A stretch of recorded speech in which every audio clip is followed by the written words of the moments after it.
Marami mga panahon ng paghihintay, panahon ng pagkainip, pagkabalisa. In between moments, we might call them, moments between planting and harvesting. Pag nagtanim ka na, naiinip ka na, hindi mo na malaman, mamumunga ba ito, marami ka bang aanihin. It's those signs between taking a test and knowing the results. Yung mga kumuha ng mga exam, alam nila yan, yung parang hirap na hirap ang loob mo, pumasa ba ako o hindi. Between making a proposal and waiting for the answer. Even it's a romantic proposal or it's a business proposal. Yung naghihintay ka ng yes ba o no. Hindi mo malaman kung ano ang magiging sagot. Moments of prayer, tapos naghihintay ka kung anong sagot ng Diyos. Paghihintay ko minsan ng mag-asawang magkaanak, o paghihintay ng isang taong magkaroon ng papa o mama, naiinip, o magkaroon ng break sa buhay. Maraming in-between moments, and they cause concern, worry, anxiety, even nervousness, excitement, listlessness, sleeplessness. Ito ay isa sa mga pinakamalalaking dambuhala na gumugulo sa ating buhay na hindi natin napapansin. Impatience. Pag-aaral natin, pinamagitan natin, surviving impatience in in-between moments. Yung mga neither here nor there, naghihintay, hindi malaman kung saan lulugar. Ama naming Diyos, sa sandaling ito, payapain niyo po ang aming puso, patibayin niyo po ang aming pananalig sa inyo, bigyan niyo po kami ng kapayapaan, ng tining ng loob, at ang aming mga katawan ay inyo pong palakasin. Pagalingin niyo po mga karamdaman namin at patibayin niyo ang aming loob. At humihingi kami, Panginoon, ng paglilinis. Nawangin niyo pong kabutihan at kagandahang loob ang sumaamin. Patawarin niyo po kami sa aming mga kasalanan at mga pagkukulang namin. Punuan niyo na inyong pag-ibig, ng inyong pangunawa at ng inyong walang hanggang kabutihan. Nawa, Panginoon, ang aming pag-aaral ngayon ng iyong salita ay maging kapakinabangan sa aming lahat, maging pagkain ng aming kaluluwa, lakas ng aming loob, tibay ng aming pananalig. At ang dalangin namin, bigyan mo kami ng pusong nakatuon sa inyo, handa at kayang-kayang matuto, at kayo naman hinihiling namin maging tagapagsalita, kayo maging tagapangaral, gamitin yung lingkod nyo na tungtungan ng inyong paa, na isaming maitaas kayo, Panginoon, at ang inyong kaliwanagan ay maging amin. Give us your peace, give us your wisdom, we praise you and we thank you as we ask you to protect us from all evil men and evil spirits. In the name of Jesus we pray with thanksgiving. Amen. What are the causes of impatience and the anxiety that goes with it? Isa po sa mga pinakamalaking dahilan kung bakit ang mga tao sobrang kumisang naiinip, nababalisa, nalilito, naguguluhan, absence of God in the mix. Pagka ang Diyos, napakalaki ng bahagi sa ating puso, sa ating isip, sa ating diwa, sa ating imahinasyon, palaki rin ang palaki yung kapayapaan sapagkat ang pananalig sa Diyos, ang presenta niya sa ating puso ay nagbibigay ng katahimikan ng loob kahit wala pa yung hinihintay natin, kahit hindi pa natin alam yung sagot, nagkakaroon tayo ng kapayapaan. Nagkakaroon tayo ng sobrang impatience and anxiety when we are all by ourselves, meaning we're all into self. Iniisip natin yung ating standard, yung ating pamantayan, panukat, timing, speed na gusto natin, ang gusto nating masunod. Kaya ang nangyayari, hindi naman yun natutupad, nahahati ang ating realidad. Yung gusto natin at yung totoong nangyayari, yung timing natin at yung totoong bilis o kupad ng mga pangyayari, magkaiba, hindi ka isa, hindi ka buo, at nahahati ang iyong puso. Kumisa naman, hindi lang yung sa sarili natin, standards ng iba. Inip na inip ng mga kamag-anak mo na mag-asawa ka na, inip na inip ng mga kaibigan mo magkaanak ka na, inip na inip ng mga tao na magkaganito at magkaganong ka, magkaroon ka na ng trabaho, hirap na hirap ka na ka-apply, parang wala ka namang ginagawa. O kaya mga ibang bagay na nagiging Diyos at puon-puona ng ating buhay dahil doon kabalisahan ang nagahari sa ating buhay. Isa pa na pinagmumulan ng impatience, pagkainip at pagkabalisa, is fixation. Yung pagkakatitig, yung sobra mong interest sa isang bagay. An excessive interest in something. Gustong-gusto mo halimbawang gumraduate na, gustong-gusto mong matapos na ang isang project, gustong-gusto mong mapirmahan na ang isang kontrata, gustong-gusto mong ma-close na ang isang deal. And because of that, you have a very limited frame. Yun lang yung kwadro ng buhay mo, lahat nandun lang sa loob nun, at yung nasa labas nun, hindi ka na interesado. It's putting too much importance on something you want and ignoring everything else that is available anyway. Another cause of impatience in our life is lack of other interests and causes and choices. Magkakamag-anak actually yan. Because you are fixated on something, you neglect everything else. At kung minsan dahil yung gusto mong mangyari, ang sobra mo ng pinalaki, nabaligtad na ang yung mga sense of priority and proportion, akala mo nga ang laki na nun. Ang tunay na malalaking bagay sa buhay ay yung may kinalaman sa Diyos, may kinalaman sa ating pananalig, may kinalaman sa pagiging mabuti natin, mabait na tao, paglilingkod sa Diyos at sa kapwa. Pero pag hindi yun ang pinalaki natin sa ating buhay, ang lalaki yung pagiging makasarili, mga timing natin, mga gusto, mga specifications, hanggang maging Diyos-Diyosan ang buhay natin ng mga yon. Sabi nga, in the absence of big things, small things become big. Kaya kung masyado kang may minamalaki, nagtatampo ka, minamalaki mo yan, na neglect kang imbita sa isang okasyon, ang laki-laking issue na, nakalimutan ng birthday mo, ang laki-laking bagay na, siguro walang malaking bagay sa buhay mo. Kaya yung maliit, pinapalaki. Kahit sa mag-asawa, pag wala kayong malaking project, meron kayong napakalaking project, alam mo, gustong-gusto nyo talagang mapatapos ang inyong anak, o kaya gusto nyo maipagamot ang isang may sakit ninyong kamag-anak, o gusto nyo magkaroon ng bahay, yung mga malalaking project na yun, kung nandyan sa iyong isipan, mga maliliit na mga pagkukulang, mga problema, hindi na napapansin. Pero pag wala kayong malaking misyon, kahit maliit na bagay, lumalaki. Kaya importante, merong malaking misyon ng buhay mo. At kung nagtatanong ka, kapatid, anong malaking misyon? Lahat ng may kinalaman sa Diyos, sa pagpapalawak ng kanyang kaharian, at paggawa ng kabutihan, malalaking misyon yun. If you dedicate your life, for instance, to helping sexually abused children, meron kang cause, nagbo-volunteer ka doon, hindi mo masyadong minamalaki na na-sunburn ka, na meron kang kulugo, na may split ends ka. Kasi meron kang malaking bagay na iniisip Pero pag wala yung malaki, biglang lalaki yung maliliit. Siyempre, dahil walang nagko-control sa kanilang paglaki, dahil wala namang laman yung isip natin, yun ang lalaki. At pag tayo sobrang fixated, sobrang nakatanaw, nakatitig, umaasa, lagit naghihintay sa isang bagay, ang nagiging bunga niyan, impatience and anxiety. I wonder how many of us are impatient right now? Anxious. Matatanggap kaya ako sa trabaho? Nag-apply na ako, na-interview na ako. Nakakanda puyat-puyat. Kaka-LBM pa. Magkaka-visa kaya ako? Ma-approvean kaya aking immigrant application? Papasa kaya ako sa board? Etc. etc. What are the cures to impatience and anxiety? Kasi pag sobrang naiinip, nababalisa, naguguluhan, nagrereklamo dahil sa sobrang interes sa isang bagay, sa paggigiit ng sariling gusto at standards, ibig sabihin nun, sarili mo na yung Diyos.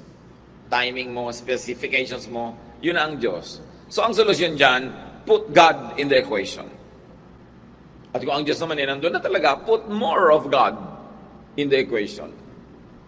Kasi pag mas malaki yung space na ibinibigyan natin sa Panginoon, lumiliit yung space sa pag-aalala at sa iba't iba pang mga bagay. Si Job, alam natin na mabuting tao dumaan sa pagsubok at alam niyang mabuti siya at wala nang naniniwalang mabuti siya kahit asawa niya at mga kaibigan. So nainip na rin siya, nahanguin na siya ng Diyos sa hirap, nainip na siya ay ma-restore, magkaroon ng katarungan ng buhay niya at nagtanong siya ng kung ano-ano mga tanong sa Diyos. Sinagot siya ng Diyos, Job 38, among many other answers in the other chapters. 1 to 3. From out of a storm, the Lord said to Job, why do you talk so much when you know so little? Now get ready to face me. So, bakit ang dami-dami mong abla? Konti lang naman ang alam mo. Maghanda ka, magtutuos tayo. Verse 3, can you answer the questions I ask? Sabi ng Diyos. How did I lay the foundation for the earth? Were you there? Sabi sa verse 4. Nung bang nilikha ko ang mundo, itinatag ko ang mga planeta, nandun ka ba? Wala, di ba? Ba't ka ngayon nagmamagaling? Naiinip ka. Ba't yung timing kung hindi mo hintayin? Tanong ka ng tanong, hindi mo naman naiintindihan at wala ka namang naiintindihan kahit nagtatatanong ka, ba't di ka nalang manalig? Verses 5 to 11, doubtless you know who decided its length and width, meaning the earth. What supports the foundation? Who placed the cornerstone? While morning stars sang and angels rejoiced? When the ocean was born, I set its boundaries and wrapped it in blankets of thickest fog. Then I built a wall around it, locked the gates, and said, you powerful waves, stop here. They can go no further. So pinapakita ng Panginoon kung paano niya binigyan ng hangganan ng dagat. Kahit gaano kalakas ang mga alon, hanggang doon lang siya. Did you ever tell the sun to rise? And did it obey? Sabi sa verse 12. Nauutosan mo ba ang araw na sumikat? At kung nag-uutos ka man, sumusunod ba sa'yo? 16 to 18, Job, have you ever walked on the ocean floor? Have you seen the gate to the world of the dead? And how large is the earth? Tell me if you know. Ngayon, alam na natin how large the earth is, but for a long time, hindi alam yon. So ngayon, siguro, equivalent na tanong yan, do you know the size of the Milky Way, of the galaxy, of all the space? Ang dami pa rin natin hindi alam. Ngayon, habang tinitingnan natin, mga kapatid ko, anong mga tanong ng Diyos kay Job, isipin yung sa inyo tinatanong. Kasi tayo si Job dito Kailangan namang ikaw yung Diyos. So, assume the role of Job. Where is the home of light? And where does darkness live? Can you lead them home? I'm certain you must be able to, since you were already born when I created everything. Nakita niyo yung irony, no? O, palagay ko naman, alam mo lahat yan. Total, nandun ka na. Bago ko pa nilikha, naipanganak ka na. Siyempre, hindi naman yun talaga. Ipinamumukha lang yun. Kailan ka may pinanganak? Hapon? Sabi, hindi po, 50 years ago, marunong na ako, 60. Ano yun? Isang tuldok lang yun in eternity. What is 60 years? In a long line of never-ending eternity. 25 to 26. Who carves out a path for thunderstorms? Who sends torrents of rain on empty deserts where no one lives? So, sino daw nagtatakda ng landas ng mga bagyo? Hindi ba kahit ngayon with all the modern equipment, sabi na, dadaan yung bagyo, biglang lumihis. Ang Diyos, ang nagtatakda, hindi mo rin malaman. Pwede kang paminsan-minsan tumama, pero hindi ka sure. 31 to 35, can you arrange stars in groups? Pwede mo bang ayus-ayusin ang mga bituin? Do you control the stars? Do you know the laws that govern the heavens? And can you make them rule the earth? Can you order the clouds to send a downpour, or will lightning flash at your command? Pwede ka bang mag-utos sa mga ulap na umulan? Pwede ka bang magpakidlat kung gusto mo? Alam mo ba kung paano pinaaandar ang lahat ng mga heavenly bodies? Did you teach birds to know the rain? To know that rain or floods are on their way? Can you count the clouds or pour out their water on the dry, lumpy soil? Bukod sa tanong ito ng Diyos, nakikita pa natin yung mga detalye ng ginawa niya Ikaw ba? Ikaw ba nagturo sa mga ibon na mabatid kung uulan para sumilong na sila? O may dadaang mga bagyo at mga baha para makalika sila? Hindi mo alam yung mga yan. Ganoon. Kaya mo bang bilangin ang mga molecule sa ulap? Diba? Hindi lahat ang sagot. And when starving young ravens cry out to me for food, do you satisfy their hunger? Of course, the obvious answer to all is no. The conclusion, therefore, submit to God's will, to God's time, and to God's way. Huwag kang mainip. Pag nainip ka, hindi ka sa Diyos nakatuon ng pansin, nakatuon ang pansin mo sa timing na gusto mo, sa specifications na gusto mo, sa bagay na gusto mo. Sabi, ano naman ang malay mo kung yung gusto mo tama sa'yo? Para ba sa'yo? Okay, anxious ka na, gustong-gusto mo nang ligawan ka. Itong isang office mate mo, na ibigay mo na lahat ang baon mo, pati load binibigay mo, di ba? Pati birthday ng nanay niya, nag-a-advance ka pa sa opisina para ibigay sa kanya, inip ka na. Pero natitiyak mo bang siya ang bagay sa'yo? Na siya ang gusto ng Diyos para sa'yo? Gusto mo nang matanggap ka sa isang trabaho overseas, natitiyak mo bang yan ang bagay para sa'yo o may ibang plano para sa'yo? Okay, nag-apply ka. Ngayon, malalaman mo pa 3 months from now, ba't araw-araw na inip ka? Ibig sabihin, marunong ka pa sa Diyos? Dapat malaman mo na yung result. Tapos pagka hindi ka pumasa, magagalit ka sa Diyos. Ibig sabihin, talagang alam mo yan ang tama sa'yo, tapos hindi ipinagkait sa'yo, magtatampo ka sa Diyos. Sabi ni Lord, bakit? Kaya mo bilangin ng mga patak ng ulan? Kaya mo bang buhati ng mga bundok? Kaya mo bang paagusin ng mga ilog? Wala ka namang alam. Bakit ka nakikialam? Yan ang masasabi dyan, kasi lagi tayong nainip. 2 Peter 3:8, Dear friends, don't forget that for the Lord, one day is the same as 1,000 years. And 1,000 years is the same as one day. Kaya inip na inip ka, Lord, 1,000 years po ako naghihintay. One day lang sa akin yan. Diba? One day, nangulubot na po ako kakihintay dito. Maiksi yan. Because I am forever. So, hindi ka dapat nahahabaan o naiiklian sa panahon. Isabay mo sa pintig ng puso ng Diyos yung puso mo para hindi ka kakaiba. Magkakaiba kasi ang panukat natin. Pinapakita dyan, iba yung panukat mo eh. Naiiksian ka, nabahabaan ng Diyos. Nahahabaan ka, naiiksian ng Diyos. So, sinong dapat masunod? Kaninong estilo, kaninong paraan ang dapat masunod? Ipinanalangin mo na pala. Eh di dapat manahimik ka na, ipinaabot mo na sa Diyos ang kalooban mo. Sabi nga sa Bible, even before you call, God will answer. Hindi pa daw nabibitawan ng labi natin yung salita, alam na ng Diyos, sa isip pa lang. Kaya kahit nga hindi mo naman ipanalangin, alam din ng Diyos yung gusto mo. Ba't ka ngayon magpapakabalisa? Psalm 62 verse 5, Let all that I am wait quietly before God, for my hope is in Him. My hope is not in my timing, my hope is not in my style, my hope is not in my specifications, my hope is in Him. Kaya, sa unang nananga nating kaugalian, yung mga matatanda ng araw, bago may sabihin sa'yo, mawalang galang na po. Lalo't medyo magdi-disagree. Nagpapasintabi, humihingi ng paumanhin. Diba? Sabi niya, hindi man po dapat. Diba? Di man dapat na ako'y marinig, pero ito po ang aking abang ideya. Sa kapwa-tao, nagpapasintabi tayo. Tapos ikaw, pag nagdadasal ka sa Diyos, parang alam, Lord, ibigay niyo po sa akin to now. Yung parang alam na alam mo talaga kung anong mabuti sa'yo. Mas marunong ka pa sa Diyos. Hindi ka man lang magsabing, Lord, kung kalooban niyo po sana at kung mabuti sa akin, ito naman talaga yung gusto ko ipagkaloob niyo. Pero kung hindi po, kayo pa rin ang masunod. Yun ang essence ng prayer eh. Eh magtatanong ko ngayon, ba't ka pa magdadasal? Total, alam na pala ng Diyos. Ba't nga ba? Even your whole lifestyle is a prayer. Hindi mo naman kailangan laging i-verbalize.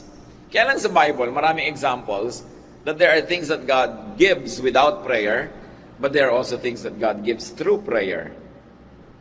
Eh dahil hindi mo alam, pray ka na lang para sure. Kaya na pag nag-pray ka na, manahimik ka na kasi nakapag-pray ka na eh. Parang may nagsabi na sa'yo, di ba? Nanay, ibili nyo naman ako ng cellphone. O di alam na ng nanay na kailangan mo ng cellphone o gusto mo. Araw-araw na lang, yun na lang ang topic mo yung haharap ka sa mukha ng nanay mo. Di ba maiinis na rin yun? Hindi ka pa ibinibili dahil baka walang pambili. O pinag-iipunan. So, ibig sabihin, later. O kaya nabalitaan niyang napakarami ng kabataang nasaksak ng snatcher dahil sa phone. Di ba? So, iniintay niya na yung bibilin sa yung cellphone, ang battery ng kotse para mahirap ma-snatch. Eh, mahirap naman yung anggaan-gaan, madaling agawin na itatakbo pa. So, wala pa, wait. Pero nasabi mo na, so tama na. Eh kung sa tao ayaw mo kinukulit ka eh. Diba? Ngayon, iba naman yung fervent prayer dahil feel mo lang, iulit ka ng ulit sa Diyos, pero hindi naman ganun nagwa-work sa Bible. Pero dapat, ano man yung sagot niya, tanggap mo. Na hindi ko mo mapilit ka, you will no longer take no for an answer. So, Psalm 62 verse 5 tells us, wait upon the Lord. Trust in God. Let God move in His time, and let God move in His way. Hosea 12, 5-6. God's name is the Lord God, all-powerful. So return to your God. Patiently trust Him, and show love and justice. Sapin-sapin itong verse na to, maraming sinabi. Sabi, God is the name of the Lord. Hindi ba? Diyos nga ang pangalan niya. Panginoon nga siya. So, lumagay ka sa lugar. Pag pinaghihintay ka, hindi maghintay ka. Alam naman niya nagaganap sa iyong buhay. All-powerful siya, di ba? So kung gusto niyang ibigay, ibibigay. Pag hindi ibinibigay, edi ayaw. O ayaw pala ngayon, bukas pa pala nakaschedule. Tapos sabi niya, return to your God. Instead of always being fixated on yourself, on what you want, on what you like, return to your God. Sa Kanya ka sumamba. Hindi sa iyong mga kagustuhan lang. At sabi, at magtiyaga ka, maghintay ka, magtiwala ka. Meanwhile, habang ginagawa mo yon, show love and justice. Sabi, imbes inip na inip ka lang dyan, why don't you do something nice? Show love, show justice. So you turn to God, you pray, meditate, and be patient. And you rely on God's justice. God knows. Another cure to impatience, refocus. Fix your attention to other moving things. Marami pang gumagalaw sa buhay mo, dito ka na lang sa isa tumitig, no? Let's say, hindi gumagalaw kasi wala pang nangyayari. Naghihintay ka, hindi gumagalaw yung issue. Meanwhile, maraming ibang gumagalaw na pwede mong sabayan, na pwede mong alalayan, o pwede mong pakinabangan. No? Kaya kailangan, rest in God. No? Madaling sabihin, pero can you rest in God habang naghihintay kang bumaba ang napakataas na lagnat ng anak mo? Ang taas ng lagnat, o binigyan na ng gamot, binigyan na ng mga yelo, kung ano-ano. Ano na ngayon ang gagawin mo? Yun yung sinasabi. Do your best to rest in God and trust. Ginawa mo na yung pwede mong gawin eh. So, huwag ka na mag-alala. Basta't naabot mo na yung kaya mong gawin, ipinasa Diyos mo na. Ganon. Rest in God habang iniintay mong tumaas yung platelets ng dugo ng anak mo o kamag-anak mo na nagka-dengue. Nasalina na ng dugo. Ang test uli, mamayang 3 p.m. pa. 8 a.m. pa lang. Anong gagawin mo? Mag-aalala ka mula ngayon hanggang 3 p.m.? Wala ka namang magagawa. Pag na-operational natin, mga kapatid, itong sistemang ito, ang daming kapayapaan na pupunta sa buhay natin. Kasi madalas, nag-aalala tayo, pero wala namang uuwi ang mabuting pag-aalala kasi wala namang nagiging bungang maganda. Kasi nag-aalala ka lang, pero yung pag-aalala mo will never benefit someone. O may pasyente, nag-aalala ka, ano naman yung benepisyong mapapala niyang nag-aalala ka dyan? Hindi ka wala ng pagmamahal sa Kanya, hindi ka wala ng pagtitiwala sa Diyos, at hindi ka wala ng kabutihan na maging busy ka with other things. Tulad ng babaeng uliran sa Proverbs 31, 13 to 31. Verse 16, she knows how to buy land and know how to plant a vineyard. Ito daw ulirang babaeng ito, marunong pumili ng bibilhing bukid at marunong magtanim o magpatanim. So magtatanim siya ngayon. Siyempre, ang planting, nakakainip yan, nakakapag-alala.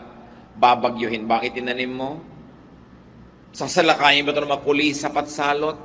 Magkakaroon ba ng El Nino o La Nina?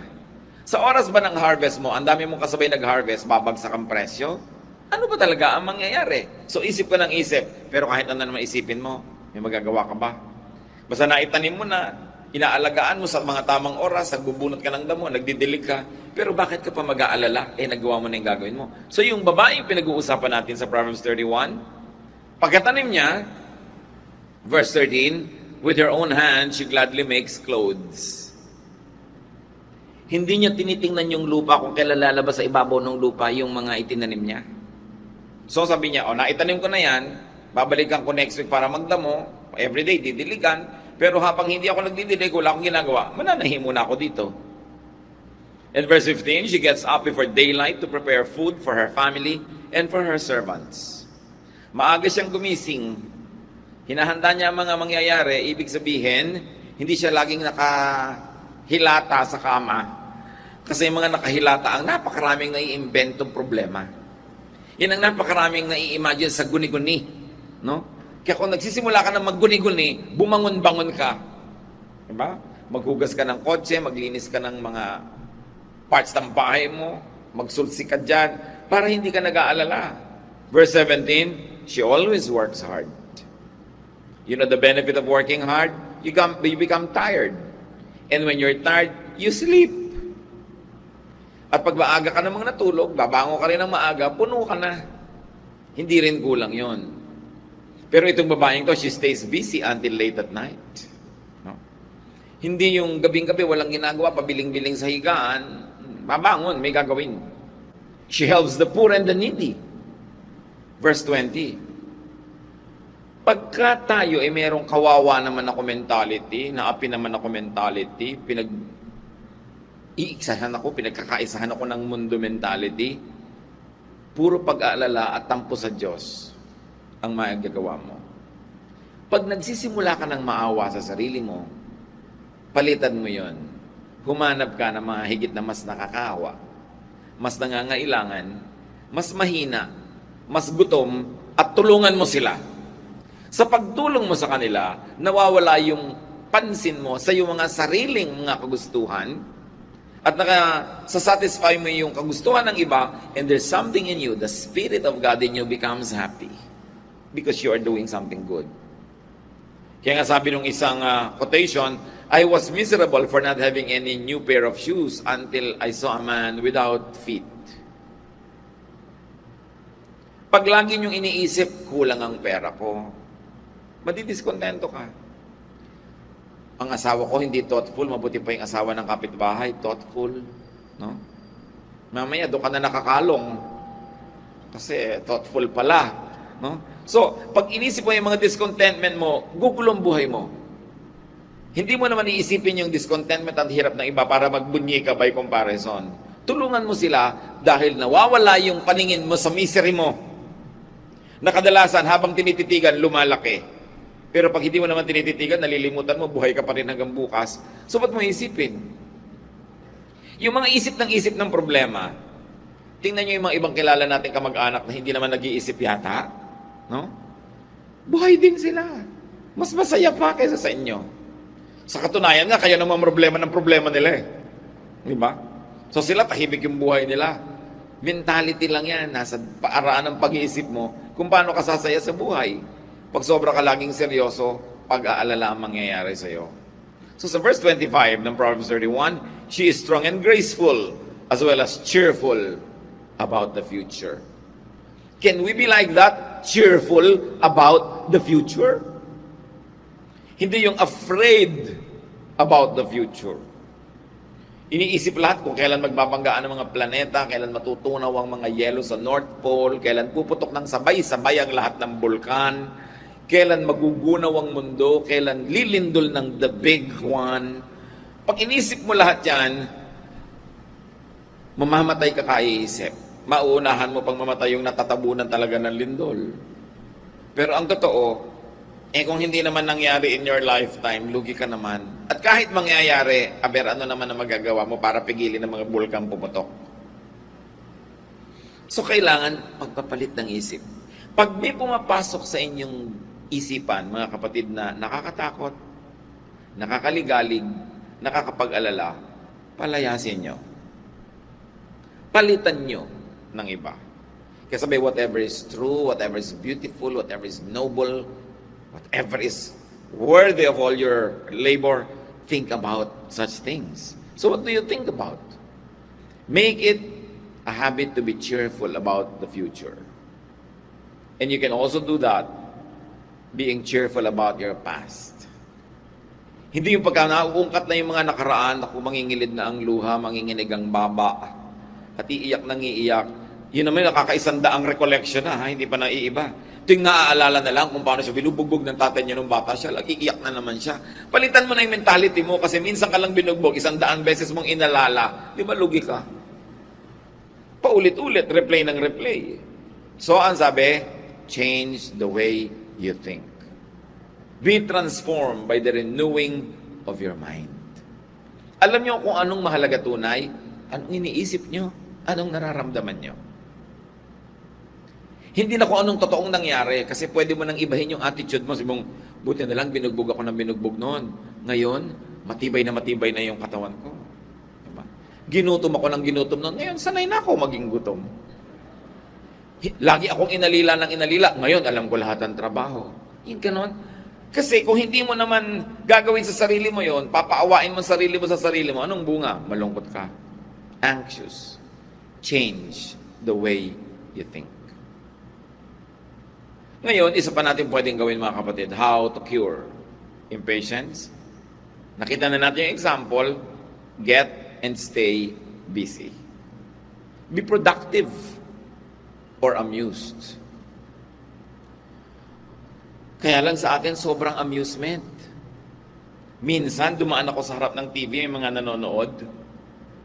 Meron pala ngayong mga channel na mga pupunta ko saan sa mga neighborhood at dala-dala yung mga camera doon at kung ano, mamimigay doon ng mga tabo, mga palangkana, mga kalamansing tuyot, at kung ano-ano pa. No? Nakakapagtaka. Alam niyo siguro ito, nanonood ba kayo nito? Ang daming tao sa barangay. Wala silang mga trabaho. Andun silang lahat. No? Kasi hindi sila busy. Kung ginawa niyo yan sa mga ibang productive and very developed countries, pupunta ka sa isang neighborhood, lunchtime, walang tao. People are either in school or working. May ginagawang hahanap buhay, hindi nakatunga nga lahat doon at inaantay sino kaya unang dumaan, saksakin natin. Kasi walang magawa. Kailangan ng tao busy. Tsaka hindi puro entertainment. Pamisa-misan lang. Dapat productive ka. Itatanong mo sa sarili mo, may kinita ba ako ngayong araw na to? O may natulungan ba akong matipid ngayong araw na to? May pakinabag ba sa akin ng sang sinukob, ang sang katauhan? Hindi yung araw-araw na lang wala naman. Araw-araw kumakain ka. O araw-araw umiinom ka ng tubig. Di ba? Gumagamit ka ng mantika, ng sabon, deodorant. Gumagamit ka ng shampoo, gusto mo may conditioner pa. Tapos wala ka naman production. Kaya mahirap ang kapaligiran. It's good to be productive. Kasi pag productive tayo, nawawala yung focus natin sa pag-aalala. Spread yourself out. Plant other crops. Kaya nakakahanga yung mga nagtatanim sa Cavite, patungo kang Tagaytay. May nyog, sa ilalim ng nyog may papaya, sa ilalim ng papaya may pinya. Sa pagitan ng mga pinya, meron pa mga sili, kung ano-ano. Ang daming tanim. Tapos ang daming makita mga lupa nakatiwangwang. Marami kong kilalang ganyan, na mamasukan dito sa Maynila, ang liliit na mga sweldo, yung pala, ang lalaki ng mga lupain nila sa probinsya. Ang dami nila mga santol, naglalaglagan ng bubulok, hindi niya pulutin lahat, itinda niya sa palengke. No? Napapabayaan. You plant other crops, literally and symbolically. Okay, nag-apply ka sa kung saan. Imbes hintay ka ng hintay, magtrabaho ka na ng ibang trabaho. O mag-apply ka pa ng iba. Hindi, ito talaga yung gusto ko eh. Kung hindi matanggap, tatalo ka sa ilog. Mag-apply ka pa na mag-apply. Kung sino unang tumawag sa'yo, yung kakain ka na, di tanggapin mo. Pag tinawag ka ulit ng isa, may chance ka. Hindi yung doon ka lang nakatunganga ng nakatunganga. Make other investments. And don't put all of your eggs in one basket. Yung iniasa mo na lahat doon, pati sa USB, di ba? Don't put all of your files in one USB. Pag naiwala mo, wala na. So huwag focus lang sa isang bagay. Maraming choices. Ang laki ng utak na ibinigay sa atin ng Diyos, maraming kasya. Ang daming talent na ibinigay sa atin, marami tayong pwedeng gawin. If the best thing for you is not there, settle for the next best thing, stop griping, and get on with life. Have other options. So don't miss out on the now because you anxiously fast forward to tomorrow. Marami mga tao, hindi naramdamang lumipas ang 3 linggo, walang nakita, walang naalala, kasi walang inaabangan kundi kung ano yung mangyayari 3 weeks later. Don't miss the moment. Because every minute of life is a gift from God to be enjoyed, to be invested into something good, to be shared with people, not to be wasted on worrying. Because every moment will never return. So live the moment. Mga kapatid, do not wait. Anong ginagawa mo? Hinihintay ko si ate. May hinihintay. Ba't di ka magbasa? So anong ginagawa mo? Nagbabasa. Di ba? Anong ginagawa mo? Naghihintay kay ganun. Ba't hindi ka magsulat? At hindi ka manahi? Ba't di ka gumawa ng kung ano? Mag-assemble ka ng kotse. Malay mo, makabuo ka. Pero ang daming naghihintay. Ang tagal naman, ang tagal. Kasi naghihintay ka eh. Alam niyo yung natatagalan, yung naghihintay. Huwag kayong maghintay. Gumawa kayo ng ibang bagay. Dahil may kusang panahon, nalalabas yung lalabas. Dadating yung darating. Huwag kayong tumunganga. Because an idle mind is the devil's workshop. Ang bayan natin, ang daming problema. Pero kadalasan yung problema, kakulangan ng civic mindedness, kakulangan ng concern about the environment and the community, na sana nalulutas yun kung palabasa lang tayo, marami tayong nalalaman, mga skills, mga mahuhusay na bagay. Alam niyo, lahat ng maunlad na bayan, ang mga mamamayan palabasa. Pag nasa bus, basa, hindi yung tingin ka ng tingin ng lahat. Daldalan ng daldalan, yun din naman, yun din pinag-uusapan. Diba? Yung mga magkakaibigan, pag nakita, wala man lang magbasa. Dapat dagdagan natin ang pagbabasa. Kasi ang isang aklat na matino, ang tagal ginawa ng author. Yung author, authority, kaya nga siya author, no? So, may katuturan yung librong yon, babasahin mo lang ng 3 araw, yung sinulat niya ng 6 na buwan, hindi ba? Napakinabangan mo yung 6 na buwan niya. Sa 3 araw mo lang nakuha yon. At hindi lang 6 na buwan, buong buhay niya yun. Baka yun na yung karanasan niya. Napakinabangan mo.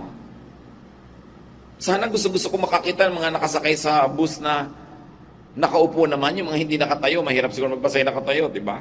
Nagbabasa ng How to Raise Goats. Ba? May balak ito mag-alaga ng mga kambing. May kinabukasan ng batang ito. How to raise goats. How to grow mushrooms. O, sino nagbabasa nun? Ang lagi binabasa, sino kaya ang girlfriend ngayon ni ganong artista? Si ganito na ba talaga? Hiwalay na ba sila? Puro mga pampabrain damage. Anong pakialam mo kung naghiwalay ang ganong artista? Ikapitong asawa niya si ganon, nakakalimong abortion na si ganon. Anong mahihita mo doon? We've got to change the way we think and the way we feed our brains para magbago ang ating mga buhay. So mga kapatid, pwede nyo bang tandaan yan? Do not wait. Halimbawa, may ikakasal, nakatakdang ikasal, 7 months from now, anong ginagawa mo? Naghihintay ng kasal. Diba? Ba't hindi ka magburda? Hindi ka manahi, gumawa ka ng mga punda, baka may mangyari pa sa buhay mo. Huwag kang maghintay. Kasi ang panahon, kusang aandar. Itigil mo man ang lahat ng kamay ng orasan, lalakad pa rin ang panahon. Hindi mo kailangang abangan, bantayang dumating. Darating yun. So habang hindi pa dumarating yung gusto mo, keep yourself busy. Don't plant a seed and then dig to see if it is growing. Don't look too far. Look at what is near you and look at what is before you. Huwag kang masyadong mainipin. Ewan ko kung marunong sa inyong kayong magluto gumawa ng nata de coco. Pag na-mix nyo na yung mga ingredients, leave it alone. Huwag nyo buksan ng buksan at silipin ng silipin. Pag nakalog, hindi mabubuo ang nata de coco. At ang dami-daming hindi nabubuo sa buhay natin dahil silip ka ng silip. Kailangan may iba kang gawin. Natimpla mo na, may gagawin kang iba. Balikan mo after how many days, buo na yung nata de coco mo. Yung kakulitan, yung katatanong-tanong, kapa-follow up, wala, nakakausog, sabi ng matatanda. Nilayuan ka na dahil ayaw mong tumigil. So develop patience. Or change channels. Kung talagang naiinip ka, get busy. Learn to enjoy while waiting. Learn to enjoy during the in-between moments. Because every moment is a gift from God. When you waste it worrying, being anxious, you are being unfaithful to God who gives you time and life. Ama namin, salamat sapagkat pwede namin pag-isip-isipan yung mga nauubos na oras namin sa paghihintay, sa pag-aalala, na ang totoo ay wala naman kami napapala. Ituro nyo sa amin kung paano bibigyan ng direksyon ng aming pag-iisip. Na pag kami natutuksong mag-alala, mag-isip, mainip, we be busy with other fruitful things. Kambala namin ito ng pagtitiwala sa inyo at magkakaroon kami ng kapayapaan. Dalangin namin kung may mga kapatiran ngayon dito, itong kalagayan, sobrang naiinip o mainipin, hipuin yung puso namin, help us Lord, at sa pag-iisip namin at pagpapalit ng paraan ng pag-iisip, sa tulong nyo, mas magiging panatag ang aming loob, mas makikita namin ang ganda ng buhay. Pagbulay-bulayan natin ang ating mga pinagsalusaluhan, panalangin nyo inyong mga sarili, lalo kung may mga kilala kayong sobrang anxious at naiinip, pray that God will be gracious at mabuksan ang isip nila na maalala at maisip ang ating mga pinag-aralan. Ama namin, sa aming pananahimik sa iyong presensya, gamutin mo ang aming mga pagkamainipin, ang pagiging mapag-alala, turuan mo kami, Lord, not to wait